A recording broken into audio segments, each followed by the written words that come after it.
সৌদির আবহাওয়াটা আজকে একটু খারাপ হচ্ছে। আবহাওয়াটা সেরকম ভালো না, আকাশটা মেঘলা মেঘলা, বালু উঠতেছে, অন্যদিকে বালু উঠতেছে, এদিকে একটু কম ঘোলা হয়ে আছে। দেখেন ওয়েদারটা, তারই পরে ভালো লাগতেছে, ওয়েদারটা ভালোই আছে। আবহাওয়াটা সতর্কবাণী, আজকের আবহাওয়াটা ভালো না। আবহাওয়াটার পরিবেশটা কীরকম দেখতে পেরেছেন, তার সবাই সতর্ক। ও বালু, এখন বেশি জোরে বালু আসতেছে জায়গা বাসায়।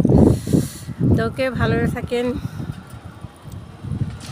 আল্লাহ হাফেজ, বাই বাই।